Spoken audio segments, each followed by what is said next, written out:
Aquella mañana fría, el indigente expulsado por el gerente del banco no sabía que el extraño a su lado era quien, en instantes, desvelaría el mayor milagro y la mayor corrupción de la ciudad. El olor agridulce a café de olla y pan dulce apenas llegaba a la concurrida Avenida Insurgentes en la Ciudad de México. El aroma que flotaba en la esquina de un popular restaurante era una invitación cruel, un constante recordatorio de la hambruna para quien estaba afuera. Pero don Alonso, a sus 70 años, con el rostro tallado no por el tiempo, sino por la dureza de toda una vida de sacrificios, casi podía sentirlo. Se acurrucaba, como lo había hecho durante casi 2 décadas, en el frío nicho de mármol del lujoso banco, el Progreso. Un templo de dinero y frialdad. La imponencia del edificio, con sus columnas griegas y ventanas espejadas, era un contraste violento con su fragilidad. Sus manos, callosas no solo por pedir limosna, sino por años de trabajo honesto como albañil antes de un accidente de construcción, que lo jubiló a la fuerza. Sostenían un rosario de madera gastado. Liso por el uso y el sudor, su único bien valioso y herencia de su esposa, Carmen, fallecida hace 10 años. El olor a cemento y polvo aún parecía impregnado en su piel envejecida. Sus ojos, de un café profundo y melancólico, recorrían la entrada del banco, observando a la gente apurada que se deslizaba por ella, cargando portafolios de cuero y miradas vacías. Alonso no pedía abiertamente, solo recibía, prefiriendo la dignidad silenciosa a la súplica ruidosa. Había una máxima que había heredado de su madre: la dignidad no tiene precio y la caridad debe ser libre, nunca forzada. Aquella mañana, su dolor era triple y punzante: el hambre, que le apretaba el estómago con una garra fría, el frío de la madrugada que le congelaba los huesos y, principalmente, la preocupación por Doña Esperanza, la anciana vendedora de flores que yacía enferma y febril bajo un viaducto cercano, a unas cuantas cuadras. Tosía de forma seca y desgarraba el silencio de la noche, y Alonso sabía que el tiempo se estaba agotando. Don Alonso solo había podido guardar 40 pesos en su lata oxidada, un sacrificio de días sin comer bien, tragando saliva para engañar al hambre, esperando conseguir el triple para comprar la medicina más eficaz para Esperanza. Cerró los ojos. La única imagen en su mente era la mirada amable y resignada de su esposa Carmen, que le recordaba: la fe no nos quita el sufrimiento, pero nos hace aguantar el peso del sufrimiento por quien amamos, el peso del mundo. Parecía estar en sus hombros flacos, y apenas podía esperar a sentir el primer rayo de sol, que prometía calentar su carne y su alma. Pero la luz que lo esperaba esa mañana no vendría del cielo. La luz de su salvación y, paradójicamente, la luz que desvelaría la oscuridad de la ciudad, no vendría de la fuerza del sol o de la riqueza del banco. Estaba a punto de cruzar su camino, disfrazada de humildad, y vendría del corazón de alguien inesperado. Alonso, sin saberlo, estaba a punto de presenciar que el milagro no estaba en recibir un favor, sino en su capacidad de ofrecer lo poco que tenía. La rutina estaba a punto de romperse, y la primera línea de combate sería cruzada. El sol finalmente se alzó sobre los rascacielos de Insurgentes, pero el calor era solo visual, un brillo falso que no llegaba al mármol frío donde Alonso se acurrucaba. Los sonidos de la ciudad se intensificaron: el claxon irritado de los taxis, el chirrido de los frenos de los autobuses repletos y el frenético golpeteo de las puertas de cristal del banco. Don Alonso, el protagonista silencioso, era una isla de calma en medio de la tormenta de ambición de la Ciudad de México. No era solo un indigente. Era un guardián de la memoria y la decencia. Su cuerpo, aunque encorvado y envejecido, todavía cargaba la dignidad de los años en que construyó. Las paredes que hoy lo albergaban recordaba con una punzada de dolor dulce su pequeño apartamento en la colonia Doctores. El olor a tortillas recién hechas que su esposa, Carmen, preparaba todas las mañanas, y el sonido alegre de su máquina de coser. Era albañil, un maestro de obras, y su honor estaba en la solidez de las estructuras que levantaba. Lo perdió todo no por vicio o pereza, sino por un error estructural en una obra, una viga que cedió y aplastó su rodilla y su jubilación. Se convirtió en una falla en el sistema que él mismo ayudó a construir. El rosario en su mano era, literalmente, el único lazo físico con el pasado de comodidad y amor. Cada cuenta de madera pulida era una oración, un recuerdo de un sacrificio. La relación de Alonso con el ambiente era de respeto y resignación. No veía el banco, el progreso como enemigo, sino como un escenario, el centro de la vida frenética en la que ya no podía participar. El movimiento constante de la gente era su película diaria. Conocía los rostros, los horarios y principalmente los olores, el perfume caro de ciertas señoras, el olor a café expreso que salía de la cafetería vecina irónicamente, el leve olor a moho y papel viejo que emanaba de las puertas del banco como un secreto mal guardado. Su familia inmediata era inexistente. Sus hijos emigraron a Estados Unidos hace años y las cartas dejaron de llegar. Su mundo se redujo a esa banqueta y a los necesitados que él podía ayudar. La prioridad de su vida se había convertido en Doña Esperanza. No era su pariente, pero era su compañera en la calle, un alma igualmente rota por la vida. El dolor de Alonso por la enfermedad de ella era un sacrificio silencioso. El dolor del padre, que falló con los hijos y ahora intentaba redimirse, cuidando de una madre que la vida le había dado. Necesitaba como mínimo 120 pesos para el antibiótico más básico. Tenía 40, le faltaban 80, le faltaban días de hambre y frío. Apretó la lata oxidada con las pocas monedas, sintiendo el peso de la responsabilidad aplastar su esperanza. El dolor moral de saberse incapaz de proveer el alivio para Esperanza era peor que el frío penetrante. Señales de sacrificio y dolor, la manera en que evitaba el olor a comida, la forma en que su mirada se demoraba en el rosario, la manera en que jalaba el abrigo delgado para intentar, en vano, calentar sus huesos. Respiró hondo, preparándose para otro día de invisibilidad y privación, sin saber que su rutina estaba a punto de ser violentamente interrumpida. La humillación, sin embargo, no tardaría en llegar, viniendo de un lugar donde menos la esperaba. El reloj del banco marcaba las 8:25 de la mañana. La banqueta comenzó a llenarse de clientes apurados, la mayoría engullidos por la puerta giratoria de cristal templado, sin siquiera notar la figura encorvada de don Alonso. Él estaba absorto, usando la punta del dedo para dibujar cruces en el polvo fino del mármol. Una oración silenciosa por Esperanza. Acababa de tomar una decisión.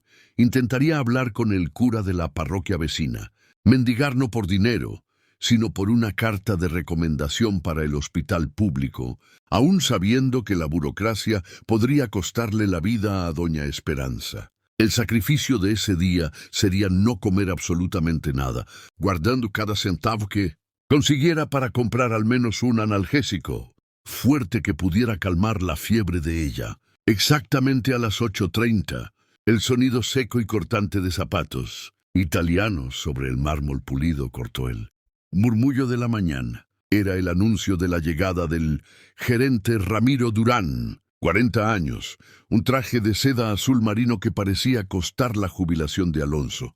Cabello impecablemente peinado con gel, reflejando la fachada fría y dura del banco.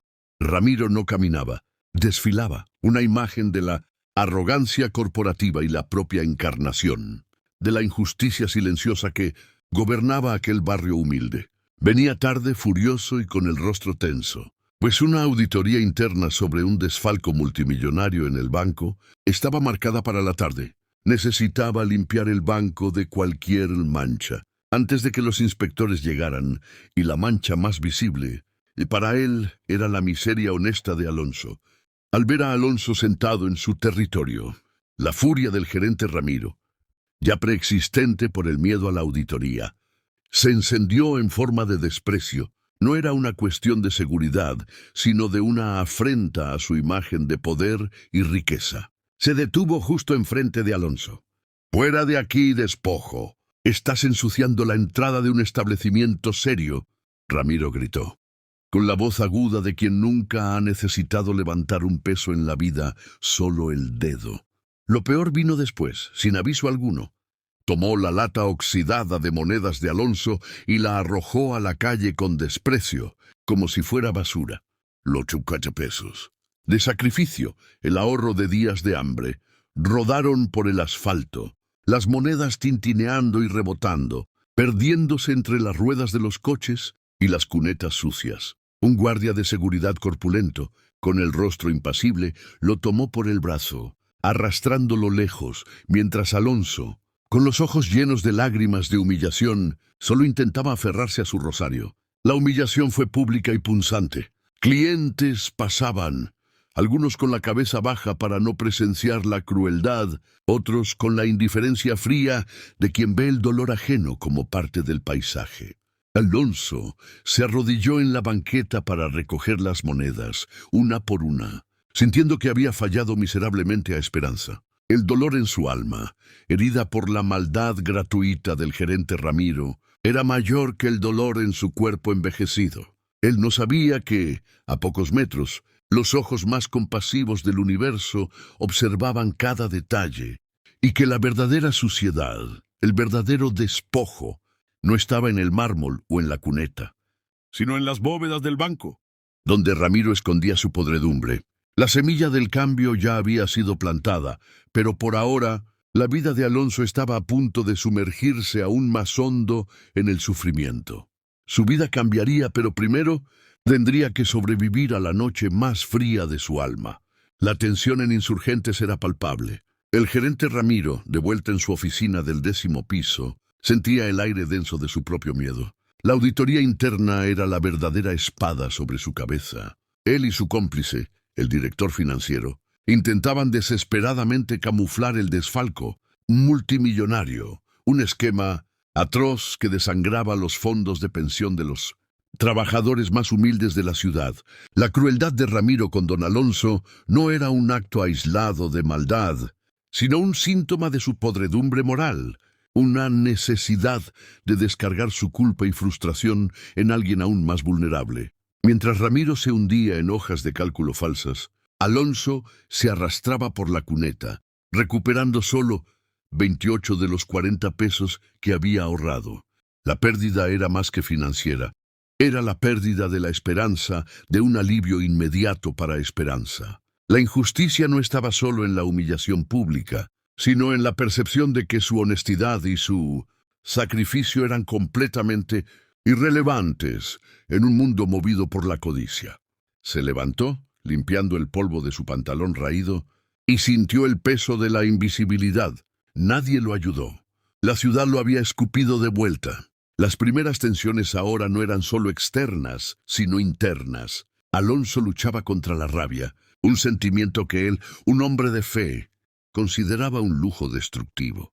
Apretó el rosario, intentando transformar la furia en oración, pero la imagen de Ramiro tirando sus monedas al asfalto seguía repitiéndose en su mente, como un ciclo cruel. El dolor de la humillación se manifestaba en un temblor sutil en las manos y en la dificultad para respirar. Se dirigió, cabizbajo, al viaducto que servía de hogar improvisado para doña Esperanza. El lugar, bajo la sombra oscura del concreto, olía a humedad y a diésel, un ambiente cruel para una mujer febril.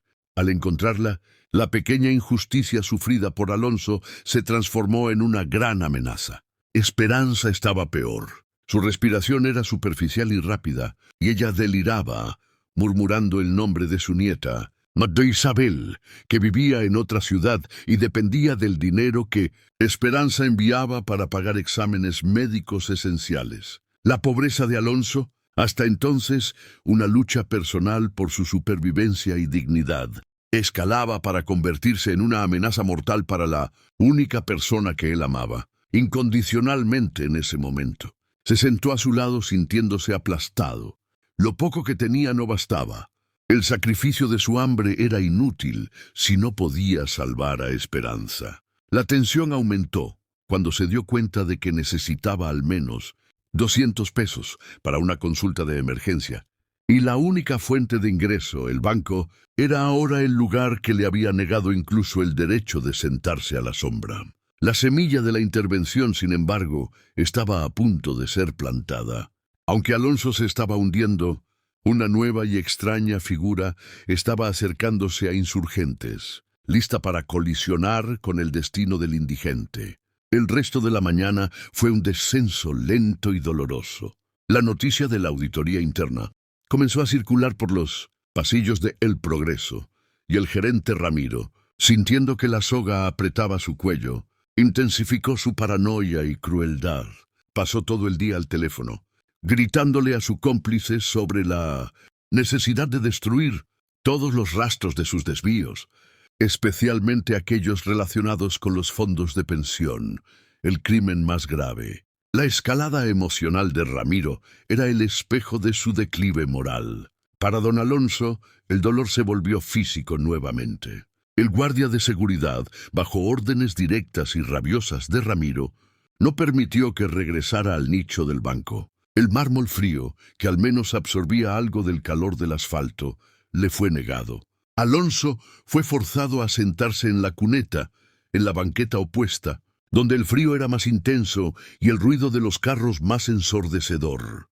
Esta era una amenaza más seria, la privación de su único refugio seguro y la imposibilidad de conseguir más limosnas. La humillación pública continuó de forma sutil pero constante. Los guardias del banco hacían rondas periódicas, no para proteger la propiedad, sino para asegurar que Alonso permaneciera visiblemente aislado, como una advertencia para cualquier otro despojo. En cada pasada, el guardia lo miraba con desprecio calculado, una humillación no por palabras, sino por la mirada. Alonso se sintió como un perro sarnoso, alejado del banquete. A mediodía, el hambre y el frío lo golpearon con fuerza. Su estómago se revolvía y él tosía, sintiendo el aire sucio de Insurgentes quemar sus pulmones. Pensó en sí mismo, en su dolor, en su cuerpo que cedía, pero como una inyección de fuerza moral. La imagen de doña Esperanza febril y delirando lo golpeó. Su sufrimiento era un lujo que no podía permitirse. Tenía que resistir. Necesitaba más dinero para el medicamento de ella. En un acto de desesperación y valentía silenciosa, intentó lo imposible. Se levantó y fue hasta el bote de basura de la cafetería vecina, donde el olor a café ralo y a borra agria era fuerte. Revolvió los restos, encontrando solo las cáscaras de un plátano y un trozo de pan duro. Al intentar morderlo, el dolor de muelas, que había ignorado por meses, irrumpió como una puñalada. Era la señal de que su cuerpo estaba llegando al límite. Se alejó del bote de basura, sintiéndose un ladrón, la más profunda de las humillaciones. Estaba en el suelo, física y espiritualmente. El mundo lo había negado y no sabía cómo continuar la lucha por esperanza. El sufrimiento había llegado a su punto máximo. La humillación era completa. Estaba en el fondo del pozo de la desesperanza, y lo que no sabía es que exactamente en este punto de su mayor dolor, la intervención divina estaba a solo unos pasos de distancia, esperando el momento justo para surgir.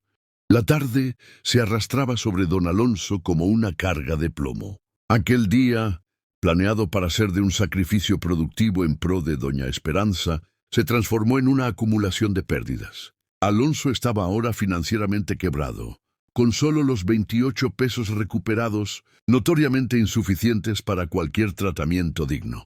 El problema financiero generó, inmediatamente, un problema de salud, más grave para Esperanza.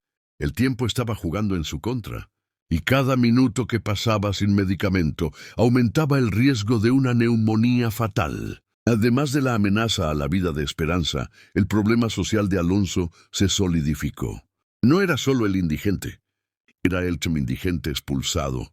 El gerente Ramiro, sintiéndose victorioso, había instruido al guardia de seguridad para que fuera más riguroso. El guardia, sintiendo el miedo y el poder de Ramiro, Comenzó a usar un silbato que agudo cada vez que Alonso intentaba acercarse a la entrada, haciéndolo parecer un animal salvaje que necesitaba ser ahuyentado. El sonido del silbato era la personificación de su exclusión social, una humillación sonora que hacía que la gente lo mirara con más asco que lástima. El dolor de Alonso ya no era solo por el hambre o el frío, era el cúmulo de impotencia. Caminó hasta una plaza vecina, sentándose en una banca de fierro fría, donde el olor a flores marchitas se mezclaba con el hedor agrio de la basura. Sacó el rosario y lo observó. La madera pulida parecía ahora burlarse de su fe. Murmuraba para sí mismo: Dios, ¿dónde está tu justicia? ¿Dónde está el milagro que le prometes a tus siervos humildes? Lo intenté. No comí, no bebí y fracasé. Fracasé con Carmen, fracasé con mis hijos y ahora fracaso con Esperanza. El fracaso era un peso familiar y moral aplastante, a pesar de que Esperanza no era de sangre. Sentía la culpa de su pasado resurgir, la culpa de haberse convertido en una carga para sus hijos antes de que ellos se fueran. Era la prueba viviente de que la honestidad y la fe no garantizaban prosperidad, solo sufrimiento. El cielo de otoño de la Ciudad de México, gris y pesado, parecía reflejar su estado de ánimo. Ya no tenía a dónde ir ni a quién pedir ayuda. La oscuridad de la noche se acercaba, trayendo consigo el terror de la fiebre de Esperanza. La humillación social y el fracaso moral lo condujeron al punto más bajo. Pero lo que él no imaginaba es que el verdadero milagro no sería la solución a sus problemas, sino el encuentro que estaba a punto de tener en la banqueta, donde todo su dolor había comenzado. La noche cayó sobre Insurgentes con una crueldad helada. Don Alonso regresó al viaducto cargando el peso de su fracaso. Al lado de doña Esperanza la escena era de desolación absoluta. La fiebre de ella había subido peligrosamente, y el murmullo de la nieta Isabel era ahora un lamento constante y doloroso. Alonso sintió el rostro de ella que quemaba bajo su tacto. La impotencia lo paralizó. Se sentó en la cuneta, con la lata casi vacía y el corazón hecho pedazos. Aquel momento no era solo de pobreza física, sino de un fondo del pozo espiritual. El mayor dolor de Alonso no era su hambre, sino la certeza de que la vida de Esperanza se estaba apagando por falta de 172 pesos. Los 200 necesarios menos los 28 que había recuperado. Su sacrificio, su fe, su dignidad silenciosa, todo había sido en vano. El mundo, representado por el gerente Ramiro, había vencido, aplastando la caridad bajo el peso de la codicia. Dobló la cabeza cerrando los ojos en desesperación profunda. Su rosario, antes un consuelo, era ahora un peso. Le susurró al viento helado, no una oración de súplica, sino de desafío desesperado. Dios mío, muéstrame dónde está tu milagro. Le fallé. Y si el milagro está en la fe, ¿por qué la fe de un hombre honesto no vale más que la codicia de un ladrón? Era la mayor humillación vivida, cuestionar la propia fe a causa de la maldad ajena, sentirse abandonado por Dios en la hora de la mayor necesidad de su prójimo. En este instante de profunda oscuridad, donde la esperanza se había transformado en cenizas, Alonso sintió una sed punzante, un ardor en la garganta que era tanto físico como emocional. Se levantó tambaleándose. En su cantimplora de aluminio, raída y casi vacía, solo quedaba un trago de agua guardado desde la mañana. Era la última reserva, lo único que le quedaba. Estaba a punto de beber, cuando un leve movimiento en la esquina de la calle llamó su atención. La semilla narrativa había sido plantada, la llegada de alguien misterioso. Acercándose al área iluminada por el poste de luz más débil, venía una figura que desafiaba la lógica de esa parte de la ciudad. Un hombre sencillo, de aproximadamente 30 años, con una túnica clara y desgastada, pero de una limpieza que parecía repeler la suciedad de la calle. Tenía sandalias en los pies, a pesar del frío cortante, y un caminar lento, pero sin dudar. Su rostro era sereno y sus ojos, increíblemente profundos y compasivos, parecían ver la historia entera de Alonso. El extraño descalzo se acercaba. El indigente, a punto de consumir su último trago de agua, No sabía que aquel último cliente al que estaba a punto de servir, que pedía solo agua, no era un hombre, sino la personificación de un milagro. La intervención había llegado no para quitar el dolor de Alonso, sino para poner a prueba su última reserva de caridad. El clímax era inminente y la justicia divina aguardaba solo un gesto de amor. En el clímax de su desolación, cuando la voz de don Alonso se había apagado en un suspiro de desesperación, el extraño descalzo surgió de la niebla nocturna, acercándose con la levedad de quien camina sobre el agua. No hizo ruido. La única indicación de su llegada era un perfume suave que se esparció por el aire frío, una sutil mezcla de mirra y rosas que contrastaba con el olor a diésel y alcantarilla de la calle. El extraño se detuvo a pocos metros de Alonso, que apenas se atrevía a levantar los ojos. Su figura, aunque sencilla en la túnica clara y desgastada, irradiaba una serenidad perturbadora, una paz que desvelaba la tormenta en el alma del indigente. Con una voz que era calma y suave, pero que Alonso sintió vibrar en su pecho, el extraño preguntó, refiriéndose al único bien restante: «Buen hombre, ¿me darías un poco de agua? Mi jornada ha sido larga y estoy sediento». La pregunta era una prueba final. Alonso, hambriento, humillado y con el último trago de agua de su reserva en su cantimplora raída, dudó por un segundo. La sed lo consumía, pero la memoria de su esposa, Carmen, y la ley no escrita de la caridad, que él siempre había honrado, lo impulsaron. Su sufrimiento era inmenso, pero su capacidad de dar era mayor. No dudó. Tomó su cantimplora de aluminio y, con la mano temblorosa, le sirvió el último trago al extraño descalzo. Mientras bebía, el extraño miró directamente al rosario de madera gastado en las manos de Alonso y, con una ligereza sobrenatural que solo el indigente pareció percibir, lo tocó. El contacto fue breve, pero en ese mismo instante, un evento físico y dramático ocurrió a pocos metros. El sistema de energía del lujoso banco El Progreso sufrió un apagón total. Dentro, el gerente Ramiro y su cómplice estaban en pánico, en medio de la destrucción de documentos. La falla de energía hizo que la puerta de la sala de seguridad se abriera debido a la desactivación de los cerrojos electrónicos. Sin embargo, milagrosamente, la pantalla de un monitoreo interno, conectada a una batería de emergencia que permaneció activada, continuó funcionando.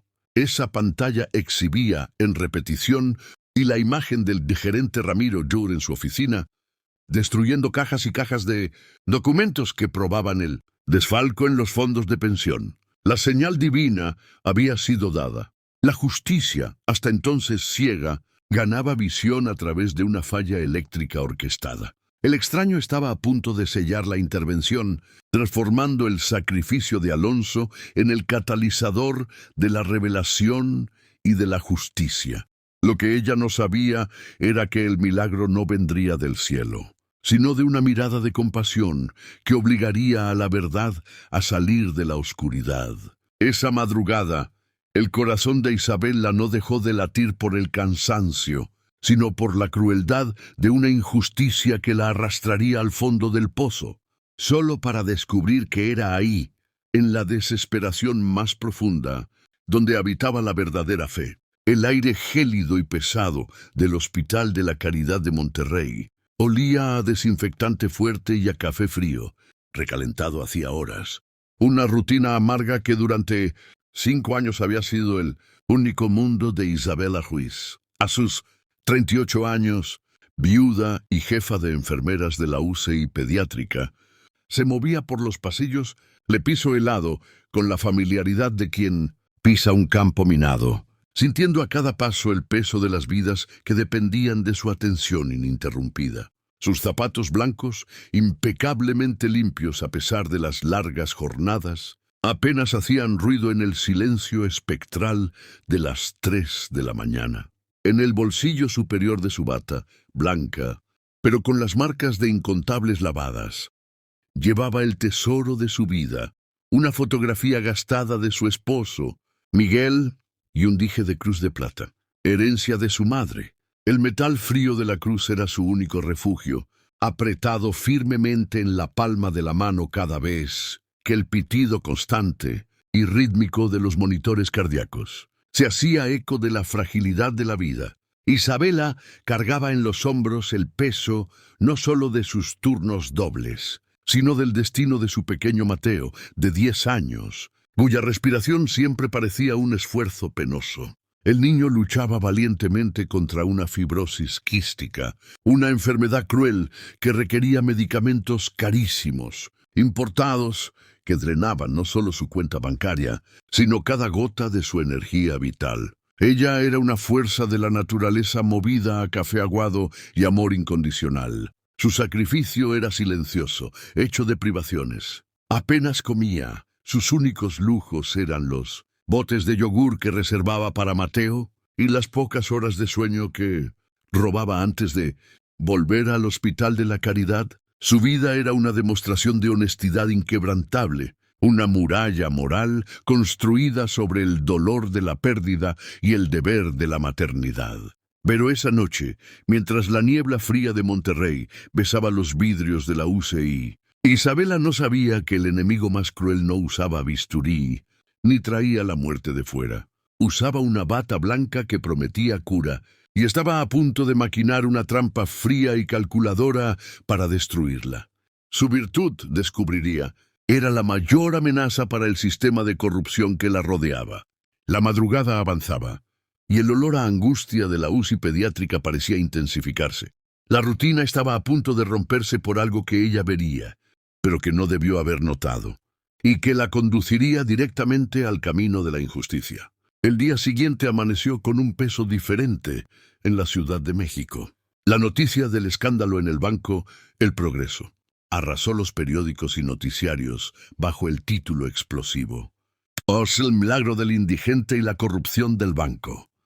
La filmación hecha por el reportero de investigación, Miguel, que capturó al gerente Ramiro destruyendo documentos, era la prueba irrefutable. La historia de don Alonso, el indigente que fue humillado y que, en el momento exacto de su mayor caridad, dar su último trago de agua, presenció el colapso del poder corrupto, lo transformó en un símbolo nacional de honor.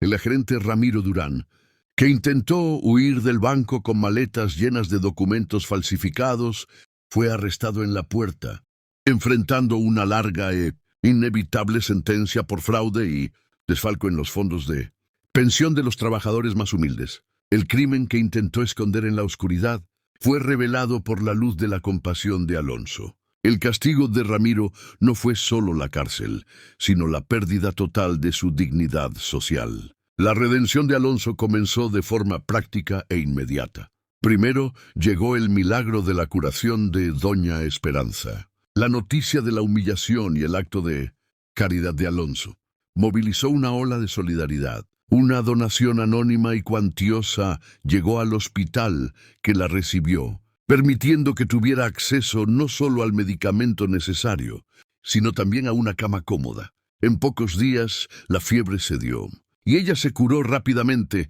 llamando a Alonso su ángel descalzo. Luego vino la redención social, el nuevo consejo del banco, El Progreso.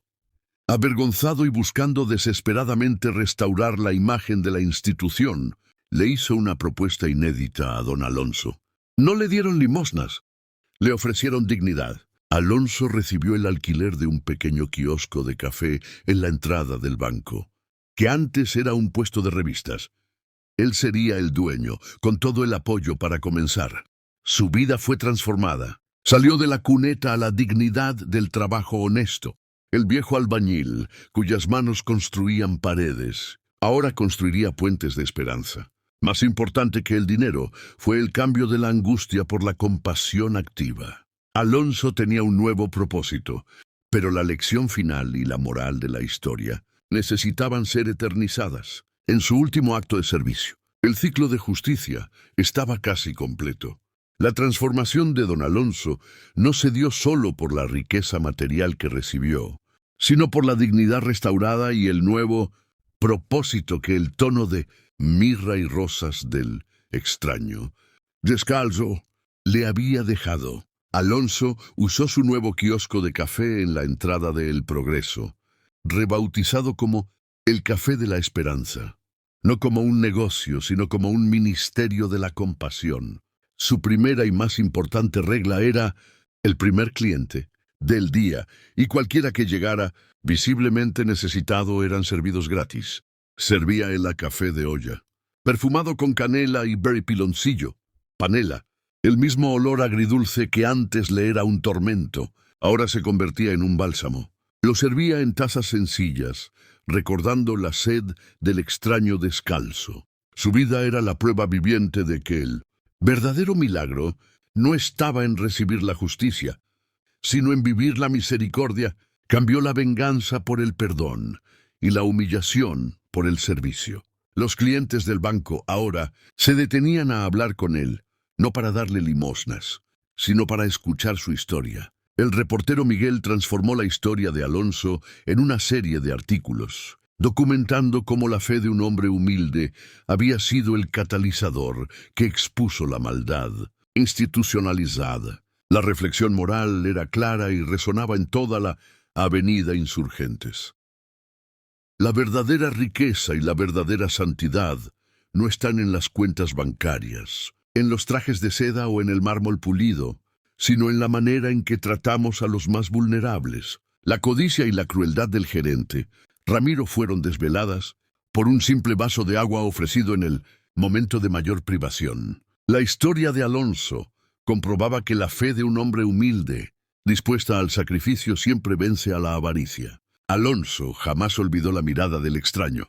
Él sabía que el milagro no estaba en el dinero o en el kiosco, sino en la certeza de que nunca estamos solos en los momentos de mayor dolor, y que la intervención divina puede estar más cerca de lo que imaginamos, esperando solo un vaso de agua y un corazón abierto para manifestarse. El Café de la Esperanza floreció. Doña Esperanza, curada, pasó a ayudarlo a servir el café, y los dos, que habían compartido la cuneta, ahora compartían la redención, transformando la banqueta del banco de un escenario de humillación en un altar de caridad. Y tú ya has experimentado un milagro donde la injusticia se transformó en justicia. ¿Podrías mantener la compasión y la fe incluso después de ser humillado públicamente como don Alonso? Comparte tu opinión en los comentarios y suscríbete al canal para más historias que prueban que el amor incondicional siempre vence a la codicia y que la intervención divina puede estar más cerca de lo que imaginamos.